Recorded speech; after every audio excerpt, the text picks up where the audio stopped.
Bom dia, meninas. Bom, meninas, de hoje não li meu nome de ninguém nas minhas vídeos. Mas hoje eu também li meu nome de um alguém. Aquele vídeo de hoje, vamos fazer para Alcinda Veiga, uma amiga. Para Mori, eu fazer uma pergunta que eu também, essa pergunta, aquele vídeo está servindo para nós tudo que essa pergunta, aquela pergunta ali. Você lembra aquele vídeo que eu fazia dia 1, Dia dos Trabalhadores? Que você explica o trabalho que ainda fazia.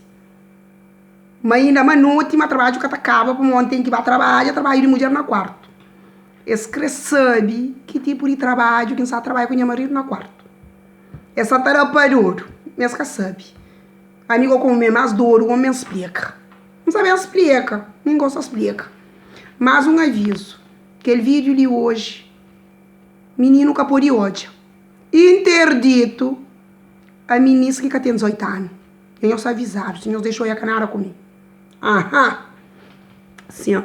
Horas que a fazinha a fazer. Ainda toma aquele bom banho. Que ainda fica cheirosona. Aham. Tá pôr aquela camisa noite bonito. Aquele string camisa franhoso bonito. Aquele bom que banho. Tá o quarto. Ó que banho. Que a tchela dente raganhar na cabeça das teranhas. Para trabalhar mulher. Primeiro, tem que estar fazendo que é striptease, claro. Então, um monte de irinhola que você pensa, música suave, coisa suave. Idiotas.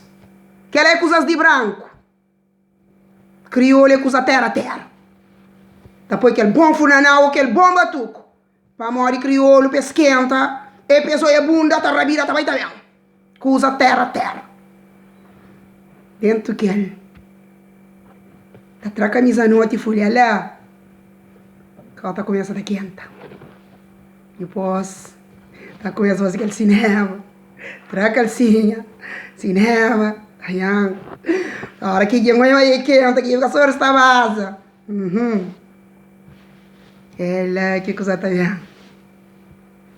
Tá tra elástico de calcinha, não tá fazendo flecha, não tá dando uma flechada.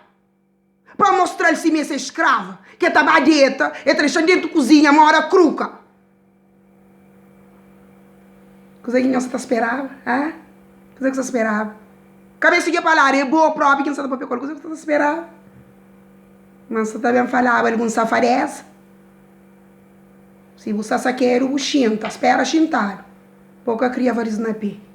Devagar, não muito.